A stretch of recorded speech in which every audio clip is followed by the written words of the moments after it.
porque era bodas, eu acho, de 50 anos dos pais de uma delas. E saíram. E aí o que aconteceu? Um casalzinho de missionário, recém-chegado, sem saber de nada, ficou sozinho ali na aldeia.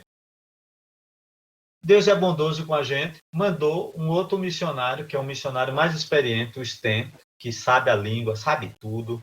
E ele foi lá para a aldeia e ficou com a gente um período onde nos ensinou o beabá da língua gavião.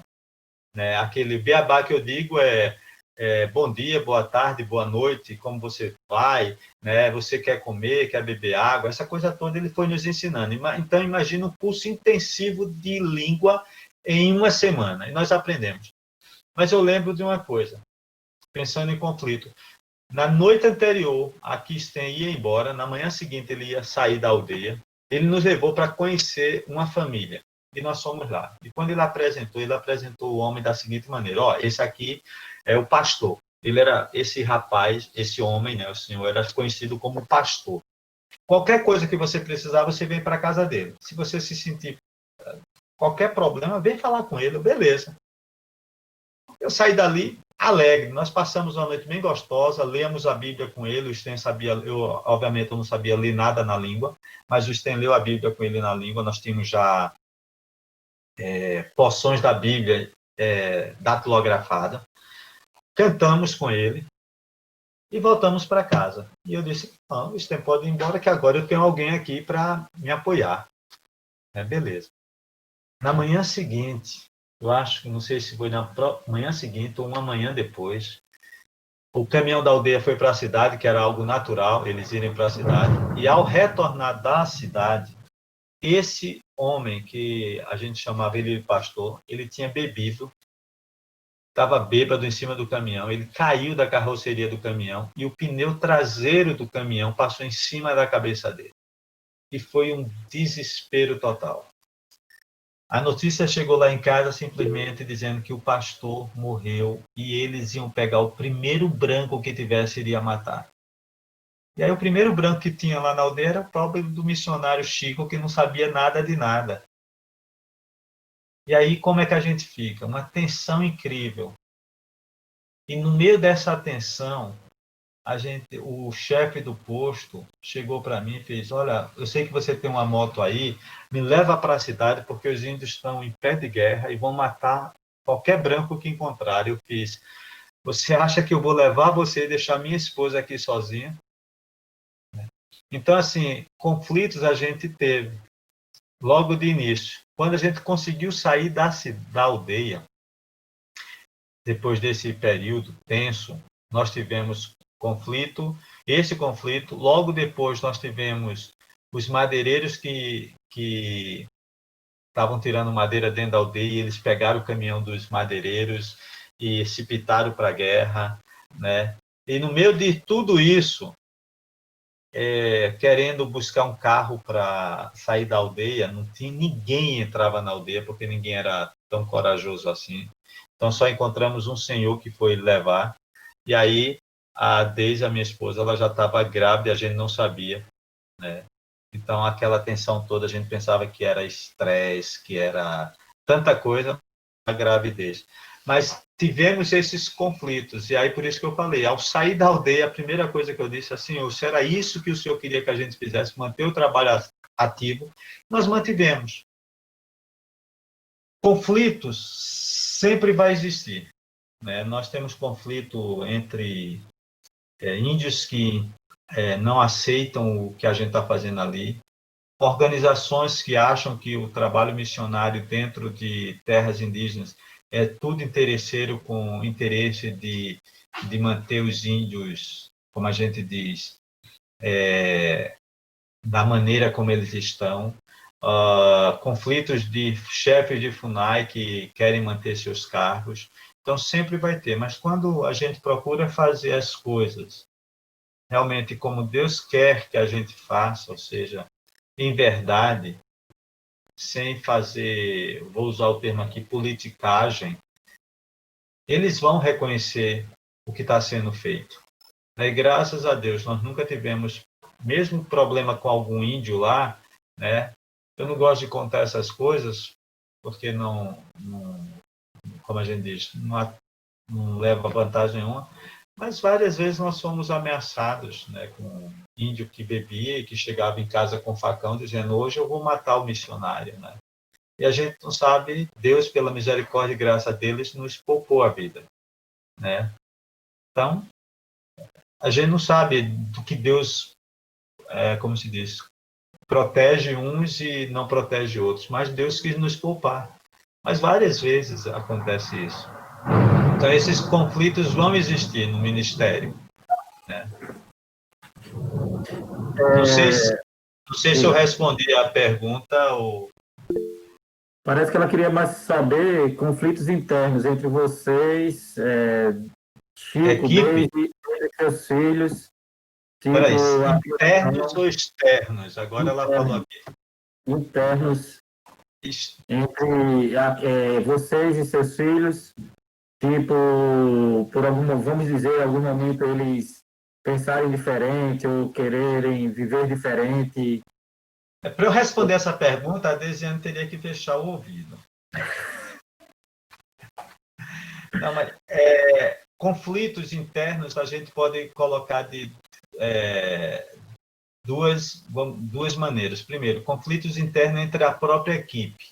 Como eu falei, nós éramos uma equipe. Eu, nordestino, a minha esposa paulista, minha colega, tinha duas colegas solteiras, uma era americana e a outra era alemã, e um casal de missionários americanos, né?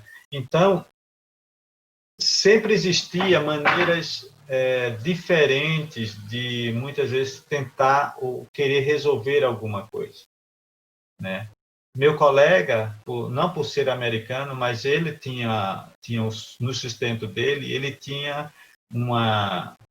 recebia uma oferta para, como é que se diz, usar, não era o sustento para ele, era para usar com o povo.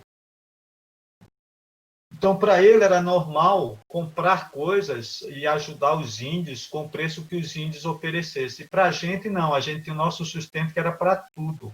Então, às vezes, os índios colocavam a nossa equipe um contra o outro. Porque fulano compra um cestinho, né? A gente, às vezes, ia comprar um cesto, um artesanato. Mas o missionário lá, o Arnaldo, ele paga tanto, né? Por que vocês não pagam? Vocês são, como se diz, mão de vaca, vocês não valorizam.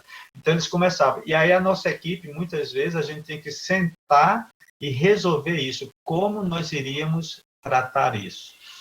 Quando nós fomos fazer, em relação até à construção da igreja, a gente teve que sentar e conversar e como é que nós vamos fazer isso. Porque cada um pensava de uma maneira, às vezes, diferente. Em relação aos filhos, nós fizemos a opção, né, de criá-los conosco na aldeia e também de educá-los em casa. De início, isso foi para a gente assim, era um desafio. Só que à medida que eles foram crescendo também, eles foram se envolvendo no trabalho missionário e muitas vezes, né, se fosse perguntar assim para eles, e vocês fariam diferente do que seus pais fazem, né? A Desiane, às vezes, ela dizia assim, eu não ia fazer dessa maneira. Ela tinha um relacionamento com uma turma da aldeia que não era o relacionamento que a gente tinha. Nós, como adultos, tínhamos um relacionamento com as pessoas, vamos dizer, os mais velhos, ou os casados, ou os pais. Ela estava tendo um relacionamento com a turma, né? Meus filhos com a turma da idade deles. Então, eles viam coisas diferentes. Muitas vezes a gente fazia anotações da cultura, né? E eu lembro uma vez que existe um fator cultural lá de que agora eu não lembro bem, mas a cor vermelha é uma cor importante para eles, e quando dá raio na aldeia, eles saíam correndo para se proteger e até segurar, não é, Desiane, ter alguma coisa vermelha, uma proteção. E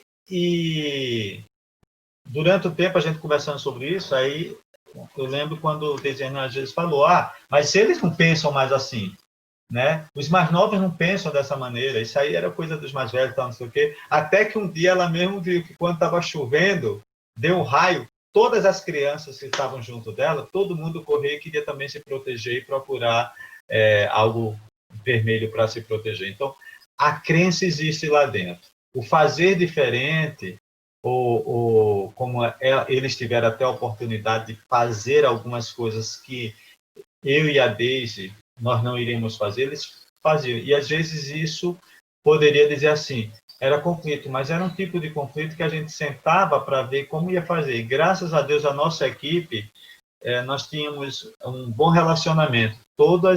A gente procurava ter reuniões de equipe para conversar, nós procurávamos toda sexta-feira, a gente sentava lá na aldeia para brincar e conversar e ter social, então meus filhos estavam juntos. Isso fortalecia a nossa, vamos dizer, o nosso relacionamento. Então a gente já sabia mais ou menos como a coisa ia andar, né? Porque a gente sempre estava junto. Então isso favorece demais, né? Então o relacionamento. Ok.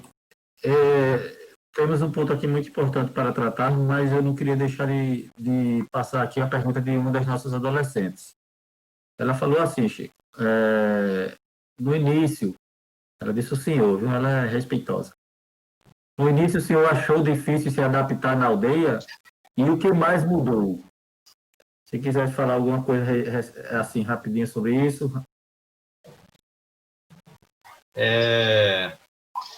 No início, sim, como eu falei, foi bem complicado, porque primeiro, você acha que só porque você terminou o curso da missão, você tem todas as ferramentas que você está, como se diz, agora você é o cara. Você está preparado, você tem as ferramentas, você sabe como fazer. Então, você diz, não vai ter problema nenhum. Esse trabalho que já está aqui parado há tantos anos, agora eu vou chegar lá e vou resolver. E aí, quando você chega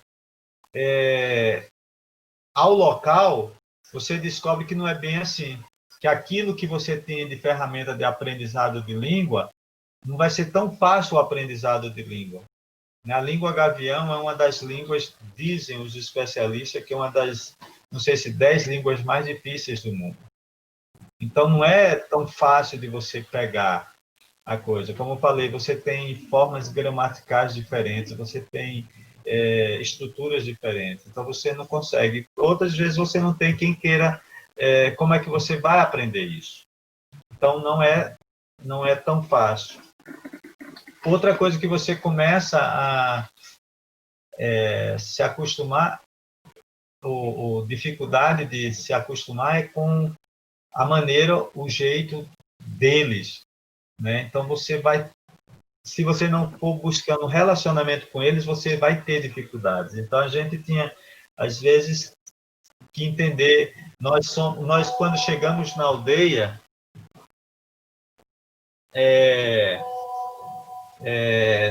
a primeira coisa, uma das primeiras coisas que eles fazem conosco é nos dar nome, né? Toda a minha família, com o passar do tempo, recebeu nome, né? E isso faz, dentro da cultura gavião, não é só o nome, é que eu tenho meu nome e meu nome está inserido dentro de uma família que está inserido dentro de um grupo. Então, eu tenho responsabilidades com esse grupo. Né? Então, eu sou o Crehan, minha esposa é Coatanque, meu filho é Ietcacu, minha filha é Ietanque, e meu outro filho Panré. E aí, cada um tem os seus parentes lá dentro da aldeia. E aí eu tenho que, quando chega um parente meu, e aí isso que é complicado, porque ele sabe que eu sou parente dele, mas eu não sei que eu sou parente dele. Mas eu tenho que tratá-lo como parente. Imagina você chegar na casa de alguém e alguém dizer, olha, tá vendo aquela pessoa ali? Aquele ali é o seu tio.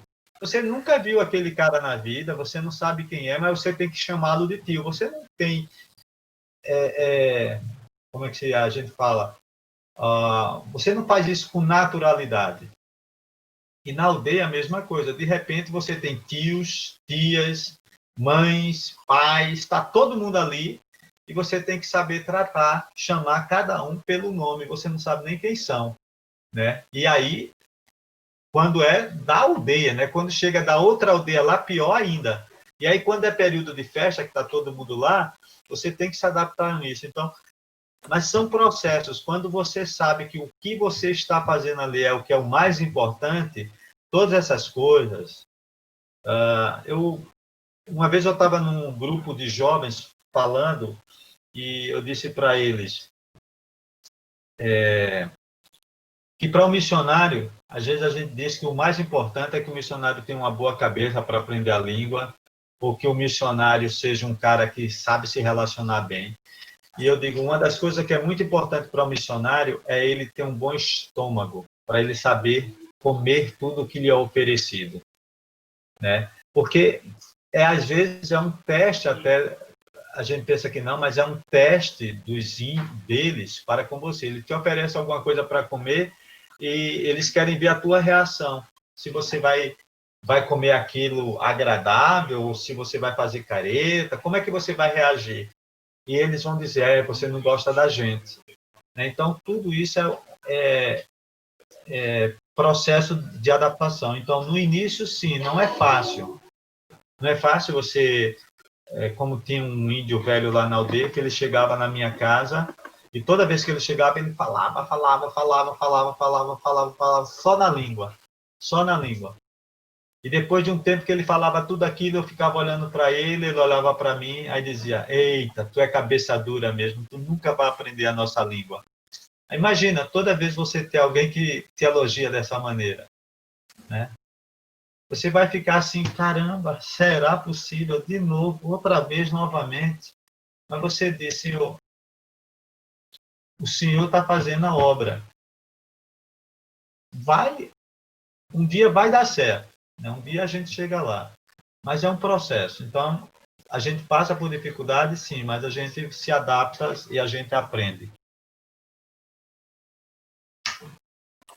Chico, nos fala um pouco aí como foi a questão.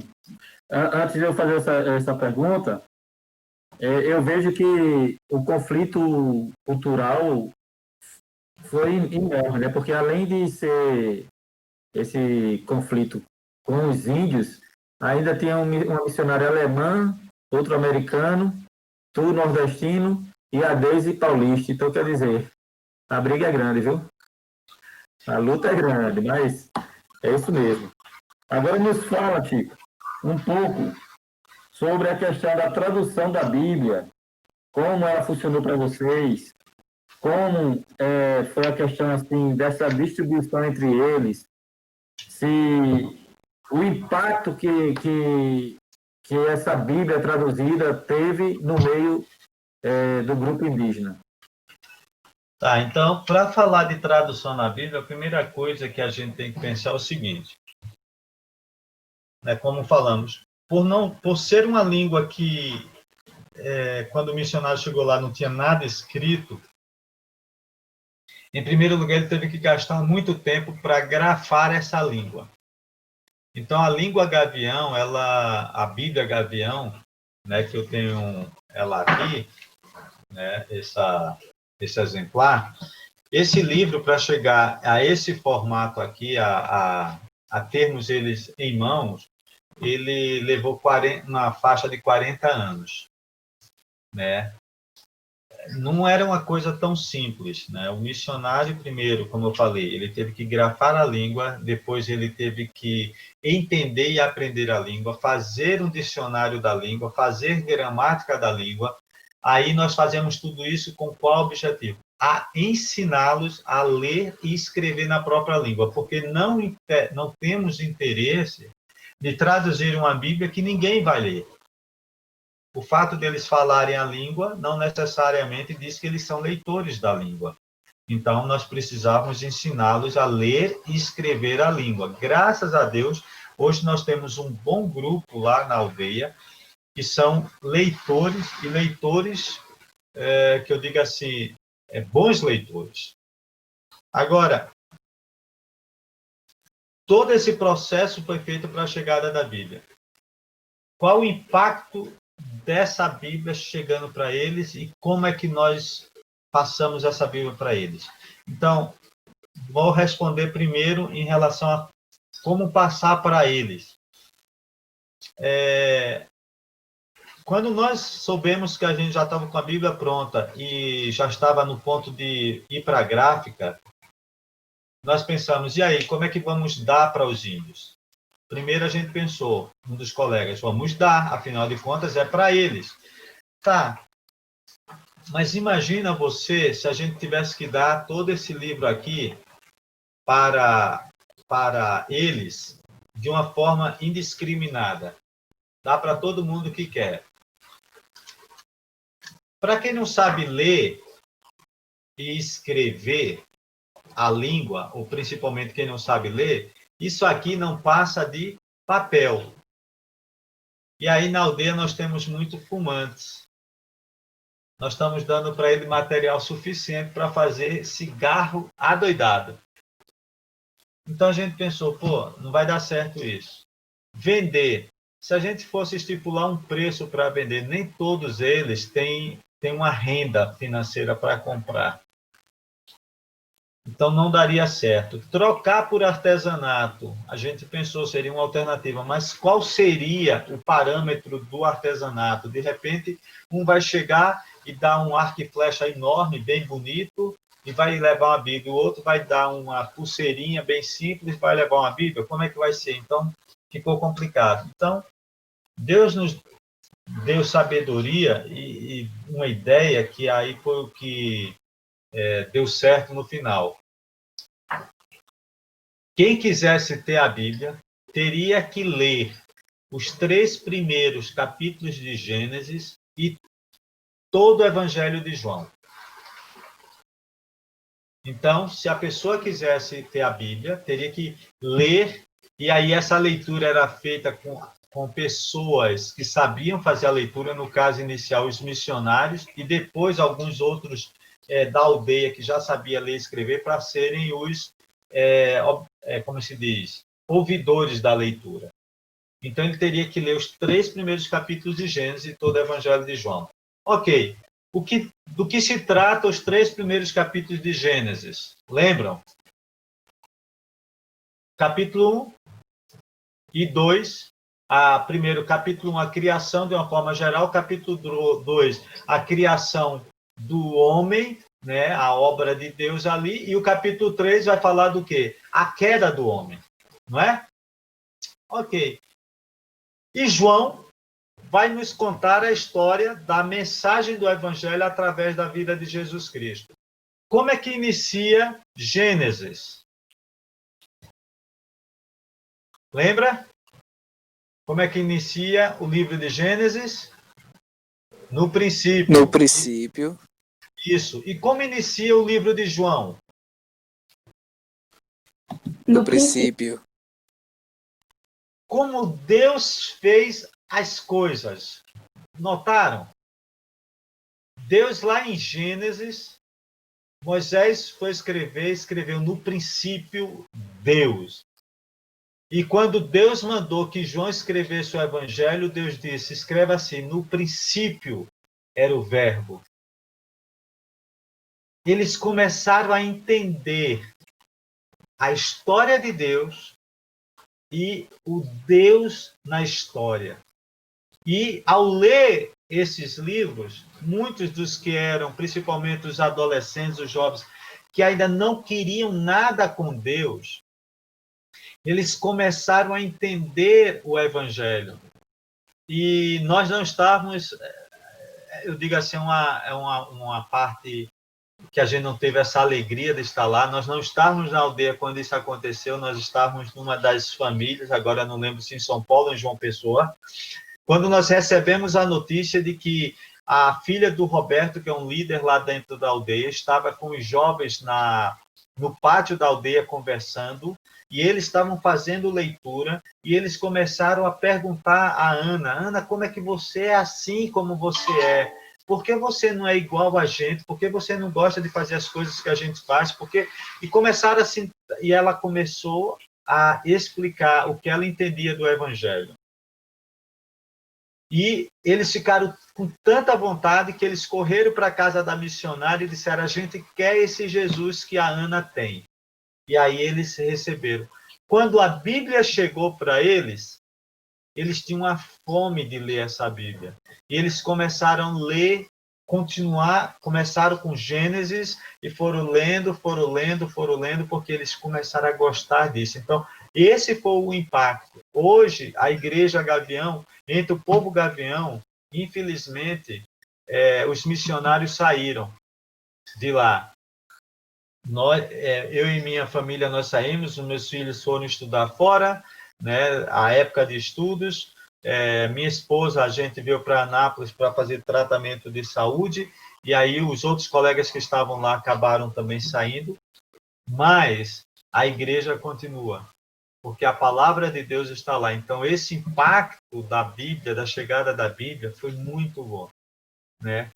Nós tivemos oportunidades de voltar lá outras vezes, e quando voltamos, a igreja estava se reunindo, né? A gente sabe que há uma necessidade de ter missionários lá para continuar dando os estudos e discipulando aquela igreja que ainda é pequena, eu digo assim, é uma igreja em formação, uma igreja ainda criança, mas que a nossa oração é que aquilo que eles leram, que eles já ouviram da palavra, possa estar na mente deles. Chico, eu tenho uma pergunta. Quem sabe saiam missionários daqui para ir para lá, não é, Chico?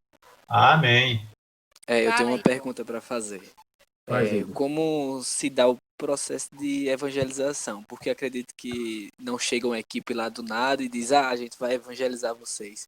Como é? Há um convite? Como é o projeto antes de chegar uma equipe para evangelizar os indígenas? Igor, no nosso caso já existia uma equipe ali, né? Então nós fomos convidados a fazer parte daquela equipe, né? Como eu falei, o trabalho Gavião é um trabalho bem antigo, né? Eu acho que de 1964, começou o trabalho Gavião, né? Então, eu não era nem nascido quando tinha começado o trabalho Gavião.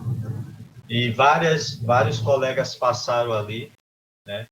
Mas, normalmente, e hoje, e só a título de curiosidade, todos os trabalhos em terras indígenas, na sua grande maioria, elas são reservas federais, ou seja, a FUNAI é que coordena a entrada de pessoas para dentro das aldeias. Então, hoje, os missionários, muitas vezes, eles são até convidados pelos próprios indígenas, porque já conhecem, onde já existe trabalho. E, às vezes, onde tem trabalhos próximos que os indígenas conhecem, eles vão fazer esses convites. Mas, ao entrar num trabalho, que no caso, eu vou aqui citar a relação da Missão Novas Tribos do Brasil, porque outras organizações trabalham de maneiras diferentes, como a Missão Wycliffe ou a Missão Além, mas a Missão Novas Tribos, ela trabalha de uma maneira de que o missionário, ele mora dentro da aldeia. Ele não vai na aldeia, passa um tempo e sai. Ele vai para morar dentro da aldeia, para viver com eles, aprender com eles, e ao aprender a língua, ao aprender a cultura, ele já está transmitindo o evangelho pela sua própria vida. Essa é a primeira coisa. Então, no relacionamento, você já está fazendo. E outra coisa é que, na sua grande maioria, a transmissão do evangelho, ele se dá, e esse é um grande desafio, ele se dá na língua materna, ou seja, eu tenho que aprender a língua deles, traduzir a Bíblia e ensinar na própria língua. Não é feito em português, seria muito simples. Mas, só para você ter uma ideia, e todo mundo que está ouvindo, para ver como às vezes a gente pensa que fala alguma coisa, pensa que o outro entendeu e na realidade a mensagem não foi transmitida. E que dentro da língua materna, ou da língua deles, do grupo que estamos transmitindo, quando você transmite, a coisa bate no coração. Se você chegasse entre o povo Gavião e reunisse todo mundo no meio do pátio, e contasse a história de Jesus para eles e dissesse assim, olha, Jesus veio à Terra, Jesus fez muitos milagres, ele é poderoso, ele é filho de Deus, mas o povo não entendeu a mensagem dele, e aí prenderam ele, bateram nele, crucificaram ele, ele morreu, colocaram ele numa túmula e depois ele ressuscitou. E agora está vivo no céu. Eu falei alguma mentira? Não é tudo verdade? Beleza. Para o povo gavião não foi nada. E aí, onde é que está esse Deus Todo-Poderoso que você falou? Porque para eles, a palavra morrer e desmaiar na língua é a mesma palavra. Então, quando eu digo assim, Jesus morreu e 3 dias depois ele ressuscitou, eles vão dizer grande coisa, ele estava desmaiado e acordou. Então, não é milagre nenhum. O que para a gente é um milagre, para eles não é milagre. Aí você vai dizer, opa, Chico, está falando aí heresia? Não, mas é que quando você entende agora a língua, você começa a prestar atenção em algumas coisas na cultura. É uma questão de significados, né? Não é só o significado, mas é a questão de como Deus, aí é que eu gosto, como Deus sabe que existia um povo gavião em que a palavra morrer teria, se eu não explicasse, o entendimento errado. Sabe o que é que Deus fez? Deus mandou um tal de Lucas escrever uma história do filho dele. Nós temos o Evangelho de Lucas, não é isso? Lucas é médico. Lucas é um evangelista que mata Jesus. Literalmente, Lucas destroça Jesus. Diz assim, que ele levou bufetada, levou chicotada, foi pregado, foi furado do lado. E aí disseram assim, manda os soldados lá ver se estão mortos, né? Vai quebrar os ossos dele, dar uma martelada no joelho. Chega em Jesus, Jesus já está morto. Aí diz, não, esse aqui já está morto mesmo. Põe lá no túmulo. Passa 3 dias. A expressão que a gente diz, Jesus tuck. Jesus morreu. Neruman em cri dei acumentene, né? E agora, 3 dias depois, Jesus voltou a viver. Aí eles dizem, é impossível. Alguém que passou isso que ele passou não estava desmaiado, morreu mesmo. E ninguém que está morto pode voltar a viver. A gente diz, é porque Deus é Deus e Deus ressuscita quem ele quer. Agora para eles fez sentido. Jesus realmente ressuscitou. Agora, para português eu não preciso explicar tudo isso. Para português, você entende que quando eu digo que Jesus morreu e 3 dias depois ressuscitou, você sabe que quem morreu, morreu e quem ressuscita, ressuscita. Mas para o índio gavião, Deus sabia, existe um povo lá no meio do mato, lá no meio do Maranhão, um povo perdido que fala uma língua diferente e que você, Lucas, vai escrever que você vai matar meu filho. Porque os outros só mataram. Mas Lucas fez questão de, como médico, dizer, olha, Lucas disse, eu atesto que ele morreu. Isso faz diferença. Então, a gente aprende a língua, aprende a cultura para pegar essas coisinhas que são diferentes, que talvez para o português não vai fazer diferença, mas para aquele povo faz diferença. E aí, quando eu aprendo essa língua, quando eu aprendo a cultura, que eu vou saber que, de repente,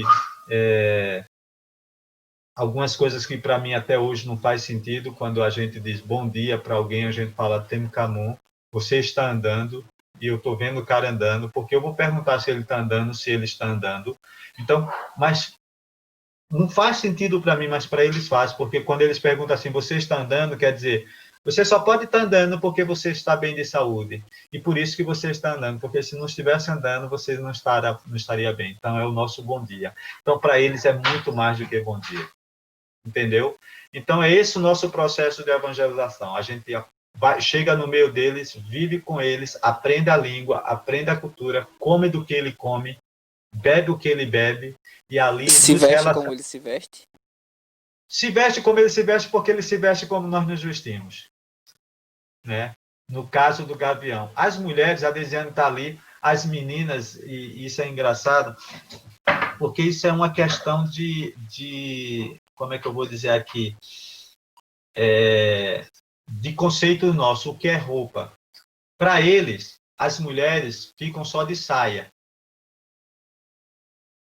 Isso era bem interessante, quando eles iam para a cidade, todo mundo se veste com toda a roupa. As mulheres vestem um vestido, uma camisa, saia e vão. Quando eles entram na área da aldeia, as mulheres, principalmente as mais velhas, já estão tirando a blusa, só ficando de saia lá. Quando a gente ia visitar as famílias na aldeia, as mais jovens, que entre eles estariam sem blusa, corre ver o missionário, já vão colocar uma blusinha. Esse já é um conceito mais novo, mas para eles é natural as mulheres não usarem, né, a parte de cima da roupa, né? E como também para eles era natural, a gente, por exemplo, você vai para a igreja no domingo à noite com uma roupa bem bonita, é natural para eles irem para a igreja, quando a gente estava lá reunido, eles irem de bermuda, camiseta, às vezes sem camisa, para estar na reunião. Então, a questão de roupa deles, eles já estão mais próximos da cidade, né? Nós estamos a 12 quilômetros da cidade, então não tem muito diferença de roupa, né? Não é como os índios, por exemplo, o Ayampi, lá no norte, onde os homens só têm uma tanguinha, ou os índios, por exemplo, Zoé, lá também no norte, onde eles só tinham barbante. Então, mas isso é uma questão de conceito, né? Mas a gente também, principalmente o mais complicado era comer o que eles comem, né? Então, quando eram as festas dele, que tinha as comidas diferentes dele, o paparute, o mingau de bacaba, coisa assim, então a gente acostumara a comer aquilo. Mas a gente fazia porque a gente sabia qual era o objetivo final e a gente acaba gostando de uma bacaba. Legal, muito obrigado por responder. É um prazer. Deixa eu só te passar, eu acho que tu já falou assim, mas também para valorizar nossos adolescentes que estão conosco. A Amanda perguntou também se você se acostumou rápido com este ambiente. Não tão rápido, né?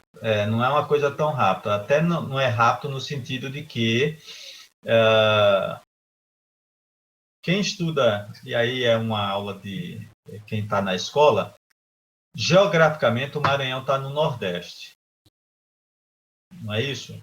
Só que quando você vai para o Maranhão não tem nada de Nordeste. O Maranhão é muito mais para o Norte. Então, eu, como nordestino, quando cheguei lá, você sofre com o calor.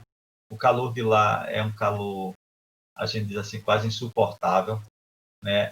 As frutas de lá são frutas diferentes do que nós temos no Nordeste. Então, coisas que eu não conhecia como bacaba, né? Hoje tão popular em todo lugar, açaí, a gente tem um pouco mais para a região norte, né? Mas nós tínhamos o murici, a bacaba, né? Coisa desse tipo que a gente não tem lá. Então a gente começa a se acostumar. Eles chegam para a gente, oferecem aquilo e você não sabe o que é, né? Como uma vez um rapaz me ofereceu lá um suco, quer dizer, um caldo quente de mandiocaba.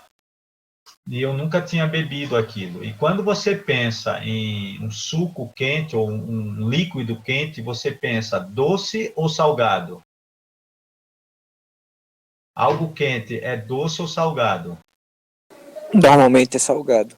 Normalmente é salgado. Então a minha mente se preparou para pegar aquele caldo grosso ali, quente, salgado e beber. E quando eu coloquei na boca, eu travei os dentes. De tão doce que aquilo era. E eu fiz. E aí eles começaram a rir e disseram: ele não gostou, ele não gostou. Eu fiz: não é que eu não gostei.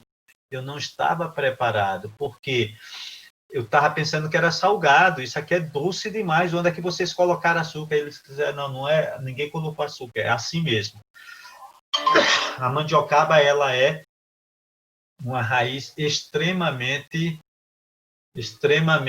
doce, né? Então, mas a gente não se acostuma, eu digo, a gente não se acostuma tão rápido. E a coisa que é engraçada é que depois que você, como no nosso caso, a gente sai de lá, a gente ainda se pega dizendo, quando pergunta, e onde é a sua casa, né? A gente, a casa que eu tinha era na aldeia, né? Então a gente não tem casa em lugar nenhum, né? A gente tem coisas na aldeia que nós deixamos lá, né? Coisas que a gente deixou em Imperatriz, então a gente deixou coisas espalhadas nessa nossa saída. Mas a gente acaba, depois de um tempo também, da mesma maneira como a gente não se acostuma rápido em estar ali, a gente também não se acostuma rápido em não estar ali, né? Então, por mais que a gente não tenha contato tão fácil com eles, né? Alguns até às vezes pelas mídias sociais atualmente tentam entrar em contato e mandam mensagem e falando, vocês vão voltar tudo, a gente também não se acostuma facilmente que nós não estamos mais ali, mas a gente sabe, né? Então esse processo não é fácil de um lado nem do outro, né? Nem é fácil se acostumar lá, por mais que a gente diga assim, mas lá é tão como se diz, a vida lá é tão fácil, lá nós temos uma casa comum de alvenaria, nós temos energia elétrica, nós temos água encanada, nós temos tudo, mas o importante é que a gente estava vivendo entre eles, então a gente não estava vivendo o nosso mundinho, a gente estava querendo viver o mundo deles, então para viver o mundo deles a gente tinha que participar das atividades com eles, então a gente tentava fazer isso o máximo possível, nem sempre a gente conseguia, mas tentava fazer. Ok, vamos tentar, a hora está se avançando, mas vamos tentar ainda falar alguma coisa importante aqui. Nos fala, Chico, um pouco assim, em relação a essa pandemia, como foi esse tratamento da missão em relação à aldeia, e no caso também, já que vocês já tem um tempo que saíram, mesmo mantendo contato, mesmo que eu sei, você também já citou que voltou algumas vezes lá, como é que está o trabalho na aldeia Gavião atualmente?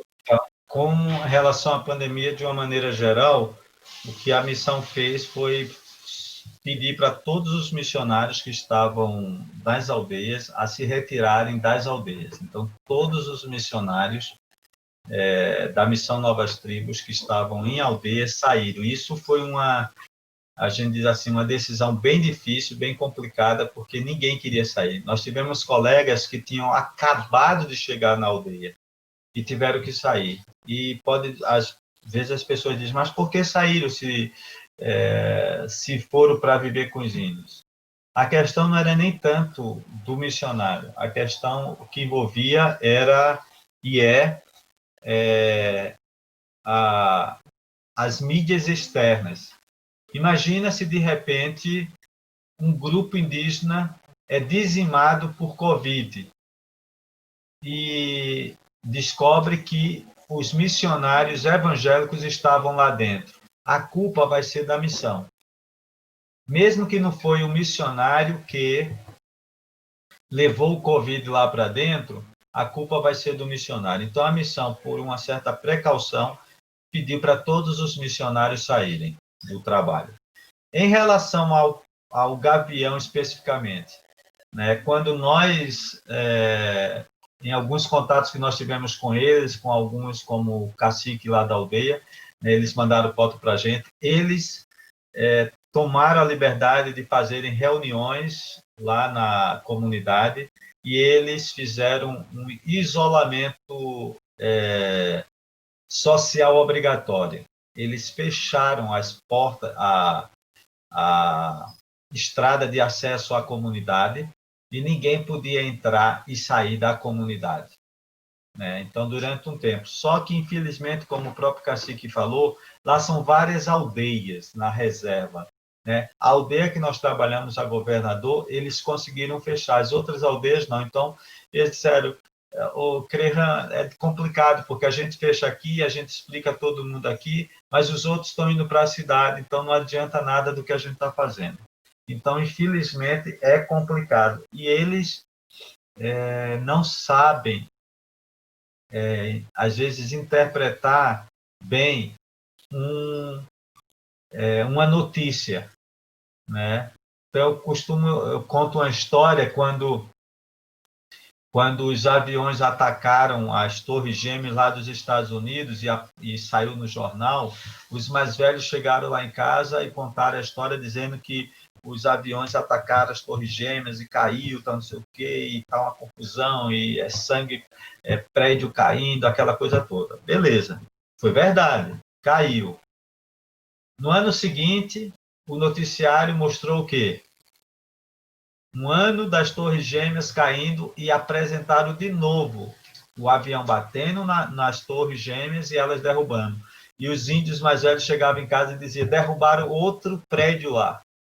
Né? Então, toda vez que passava no jornal, a notícia que derrubou o prédio era mais um prédio que caía. Para eles não tinham a noção real do que estava acontecendo. Então, se eu disser para eles, lá na aldeia, de que esse vírus, se a pessoa beber água, morre, eles vão parar de beber água. Porque eles vão acreditar naquilo. Teve uma vez que um agente, para vocês verem como é, como a gente diz, a cosmovisão de uma pessoa. Um agente de saúde foi lá, não sei quantos aqui de vocês já tomaram aquela, eu não sei qual é a vacina, não sei se é a BCG ou a antitétano, aquela que dá um tiro aqui naquela pistola. A minha tia está lembrando qual é a vacina, eu não lembro qual é. Mas não tem problema nenhum. Chega aqui, dá um tirozinho aqui e injeta ali e beleza, não é isso? Coisa mais simples do mundo. Como missionários, a gente procurava sempre orientar o povo da aldeia a importância de tomar vacinação. E a gente ia de casa em casa ensinando e às vezes eu até ia quase agarrando o povo e levando para tomar injeção. E eu lembro que uma senhora, bem idosa, ela não queria ir, eu fiz, não tem problema nenhum, vai, eu vou com você, e eu convenci a mulher de ir. Quando eu chego lá no lugar onde vai ser vacinado, o agente de saúde que estava vacinando, ele estava fazendo a limpeza daquela pistola. Aí ele fazendo a limpeza, ele bombou o ar e ele disparou da altura, mais ou menos, da cintura dele para o chão, para limpar, algo natural, só para limpar. Só que do que ele disparou, o chão tinha poeira e a poeira fez assim, ó. Sabe quantos índios ficaram para tomar injeção? Nenhum. Aí ele olhou para mim e fez, o que foi? Eu fiz, cara, tu não viu o que tu fez? Os caras pensou, se daquela altura, no chão, levanta aquela poeira, imagina se bater aqui no meu braço, que vai sair do outro lado. Então, às vezes, a gente não sabe como passar a informação e, às vezes, eles estão assistindo o jornal lá direto porque tem energia, eles têm dinheiro, eles compram televisão, põem lá para assistir televisão e aí na televisão só está dizendo assim, olha, se você respirar, você vai cair morto. Se você não passar álcool em gel, você vai pegar o vírus. Se você... Então, está tão... E eles estão escutando aquilo, e eu sou bem sincero a dizer, eu não sei o que é que eles estão entendendo. Né?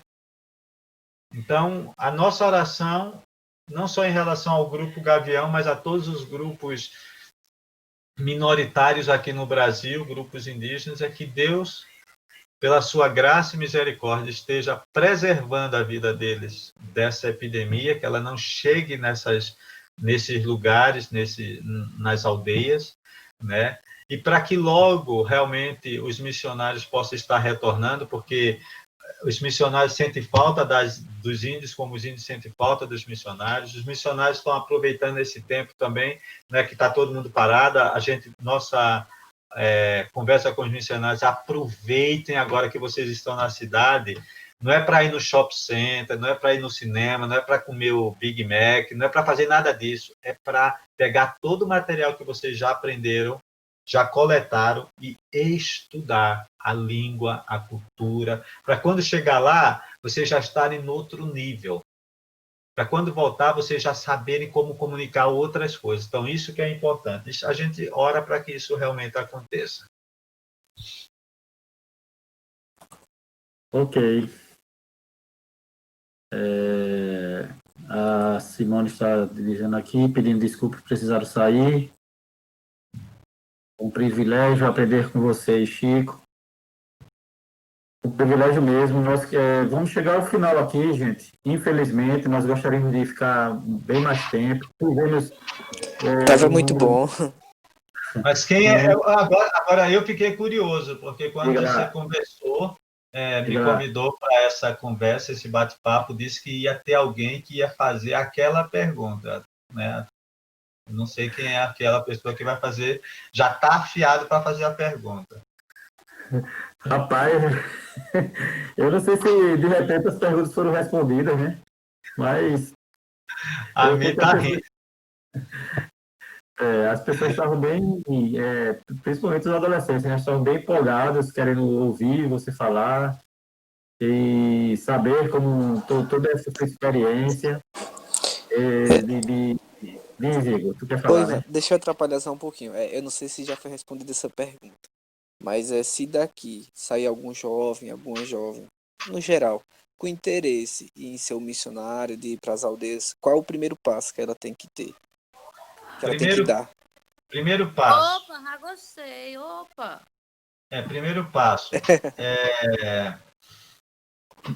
No caso de uma missão... Milena está dizendo assim, geralmente os nossos adolescentes fazem perguntas difíceis. O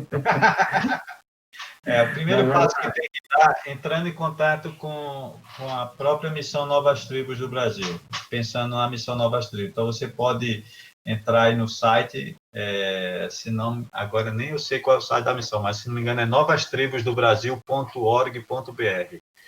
Aí lá você vai ver as informações, né? Mas o primeiro passo é o treinamento. O nosso treinamento começa hoje no Instituto Bíblico Peniel, lá em Jacutinga, Minas Gerais. É o treinamento bíblico, né? Pode fazer outro seminário? Pode. Né? O que a gente está falando de Peniel, você pode fazer como meus filhos fizeram Palavra da Vida lá no norte, né?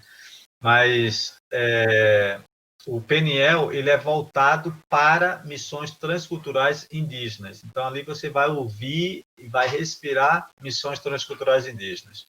No seminário, por exemplo, se eu posso dizer assim, você diz, eu vou para o SPN, o Seminário Presbiteriano do Norte em Recife, você vai respirar teologia pastoral. Né? Então, quer fazer missões transculturais indígenas, você tem o Palavra da Vida Norte, você tem o Instituto Bíblico Peniel em Jacutinga.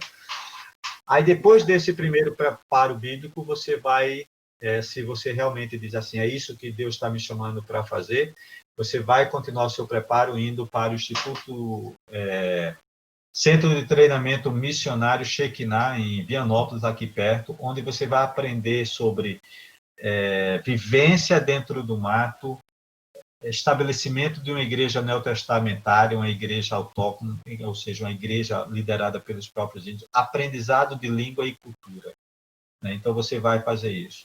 E se você termina tudo isso e diz assim, Deus, é isso que eu quero, onde é que eu vou? Aí a missão vai te oferecer um leque de N oportunidades de tribos, desde o Gavião do Maranhão, onde a gente ora para alguém ir para lá, até tribos lá no norte, né?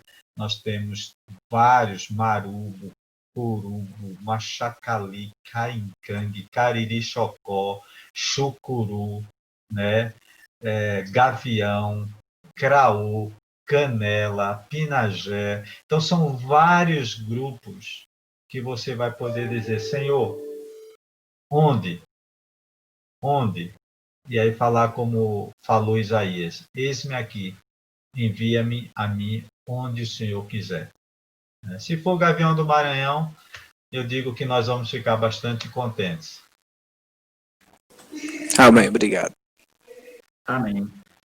Primeiramente, nós, como servos de Deus, temos que sempre estar nos colocando diante dele, à disposição dele, buscando o chamado que Deus tem para cada um. Porque, como a gente mesmo ouve na palavra, na igreja, esse chamado pode ser para fora do país, pode ser aqui no país e pode ser na sua região da sua igreja. Portanto, que você abrace o chamado que Deus tem colocado para você. E como o Chico disse, tem a missão Nova Estrela, a qual ele faz parte, existem outras missões, mas que você tem que sentir realmente de Deus e se mover. E a nossa oração realmente, que um testemunho de vida dessa que ele nos passa, realmente faça com que Deus mova corações para que haja realmente obreiros cuidando do campo, né? Que estão prontos para a ceifa.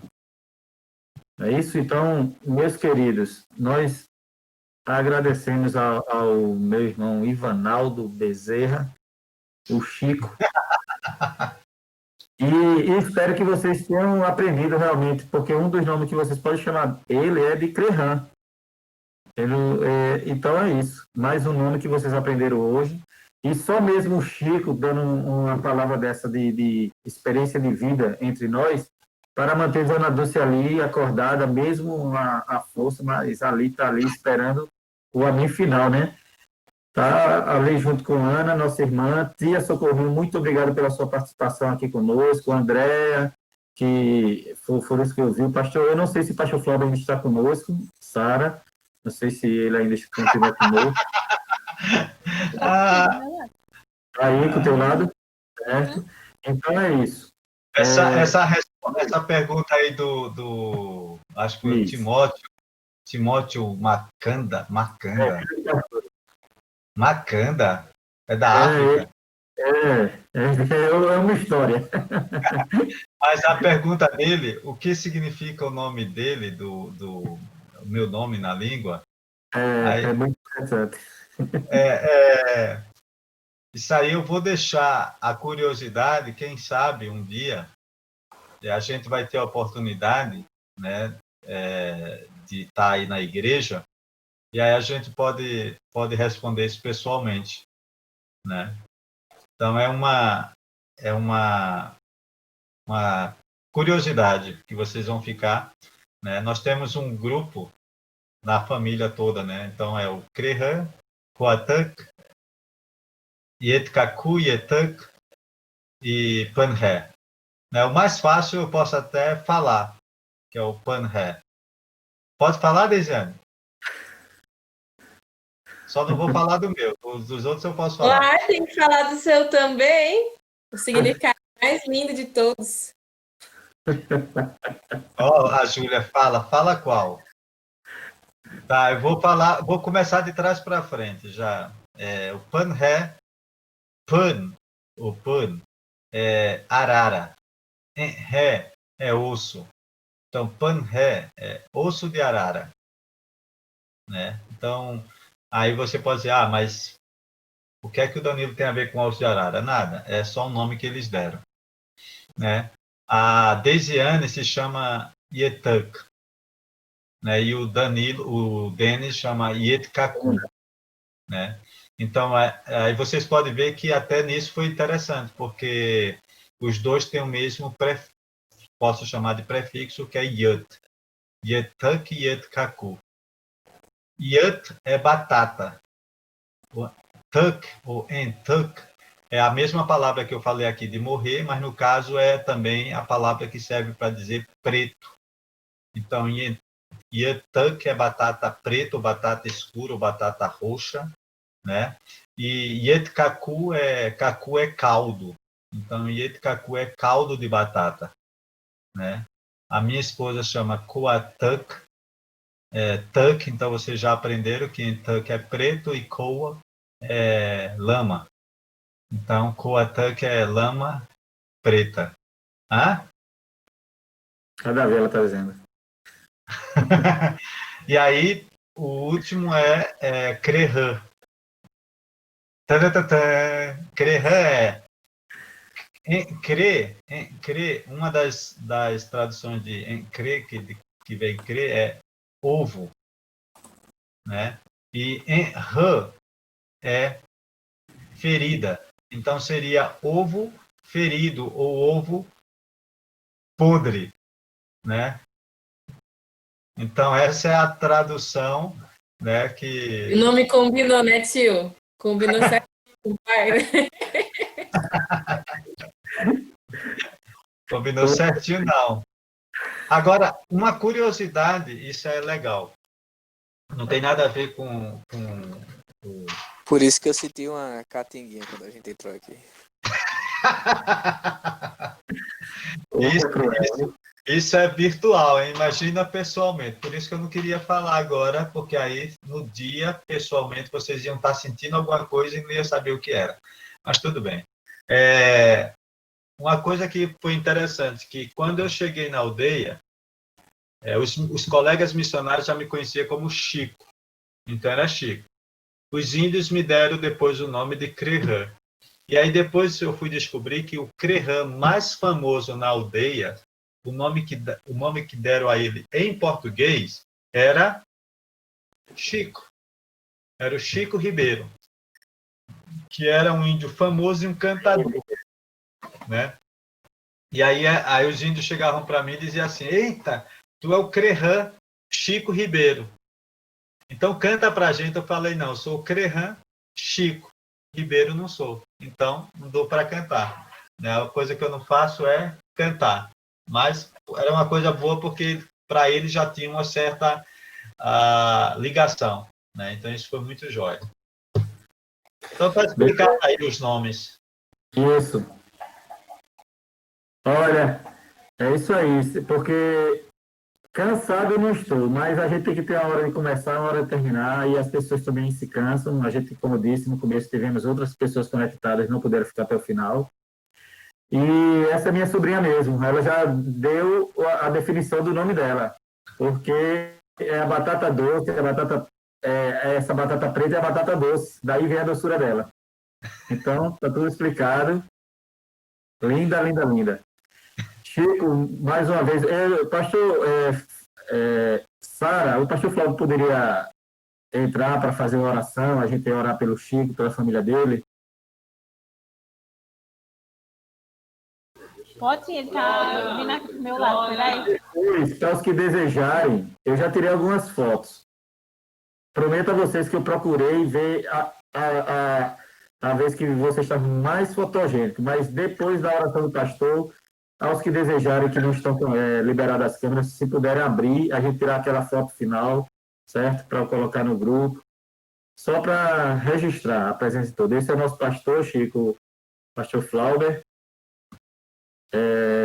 Depois, no momento, de repente, ele entra em contato com você e explica o macanda dele, certo? É uma história. Já tive o prazer de ouvir algumas vezes, né? Então, assim, à distância, né, a gente já, entre aspas, se conhece. Vocês estão me ouvindo? Sim, pastor. Joia. Eu participei, não é, de quase todo o momento maravilhoso nessa noite. Tive que sair um pouquinho agora no final, porque a minha bateria acabou e também a gente tem um compromisso agora. A gente está com um compromisso aqui. Simone está atendendo uma pessoa enquanto eu faço essa oração aqui nesse momento. Mas quero dizer que foi muito importante, aprendemos muito, ouvimos tantas coisas maravilhosas do agir de Deus na vida de vocês, na vida daquele povo. Esperamos e cremos que foi uma bênção para cada adolescente, cada pessoa que participou aqui conosco. Muito obrigado, viu? Eu lembro que uma vez você esteve aqui na nossa igreja, não foi? Uma passagem bem rápida. Exatamente, mas foi muito marcante, nunca esqueci. Seus filhos também estavam, acho que foi no mesmo dia, eles estavam, falaram alguma coisa também na igreja, que a gente sempre repete. Eles vieram numa oportunidade sozinhos e falaram aos adolescentes na época. Ah, certo. Também foi foi inesquecível. Também quero saudar cada um dos familiares aí de vocês, a Ana, estou vendo ali, a sua mãe, a dona Dulce, eu acho que aqui é filha, né, a Deisiane, muito bom, a Maria do Socorro também, cada um dos familiares, muito bom ter vocês. E os nossos adolescentes que ouviram tantas coisas lindas nessa noite, que Deus marque, que Deus guarde no coração. Igor ali também estou vendo, né? Os da Gabriel, alguns da OMP, e André, Nicole. Faltou a Ingrid, senti a falta de Ingrid, que gosta tanto de missões, e eu acho que não pôde estar aqui hoje. Ela comunicou a mim que não ia poder, não. Ela pediu para gravar, não sei se eu consigo gravar tudo, mas a gente vai ver. Ah, ótimo. É para orarmos agora, Ivandro? Pastor, ore pela família do Chico, e Deus nos abençoe. Certo, amém. Vou fazer a oração. Senhor, muito obrigado, Pai, por tudo que ouvimos, o teu agir na vida dessa família, de Chico, dos seus familiares, também na vida daquele povo, Senhor. Obrigado por tua obra. Continua a conduzi-los à maturidade cristã, continua a conduzir a vida e o ministério de Chico, Senhor.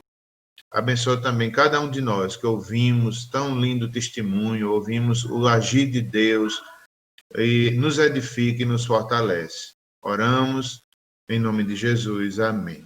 Amém. Vamos lá, gente. Quem desejar abrir as câmeras, eu só vou contar até 3. Ninguém está vindo para cá, por isso que eu estou aguardando. Beleza, apareceu. Aparecendo o pessoal. Aí o Chico está conhecendo o pessoal agora, tá vendo? O pessoal começando a aparecer. Aí, tá vendo mais alguém? Oi, Mimi. Olha, eu vou falando, Mimi. E a Ana. Boa noite a todos. Boa noite. Deus Oi, Boa noite, filha. Oi, Ana. E eu digo de família, assim, a Beijo, que está comigo no zap, mandando abraço para todos. Ela não estava bem disposta, então ela estava ouvindo tudo. Um abraço para todos. E o Chico, a Beijo, Denis, Deisiane e o Danilo, eles estão à disposição de todos nós. Eu garanto, eu assino embaixo, sempre que vocês precisarem conversar com eles, tirar alguma dúvida sobre missões, ele está aí. E como você está animado, vou pegar mais uma foto. E atenção, vamos lá. Isso. Aí. Valeu, Guilherme. Oi, Deus abençoe a todos. Um beijo. Obrigado pelo convite. E qualquer coisa, estamos à disposição. Quem sabe um dia a gente aparece por aí. Valeu, Lupa. Um abraço. Amém. Venham em Campina, venham, gente. Venham pra cá. Tchau.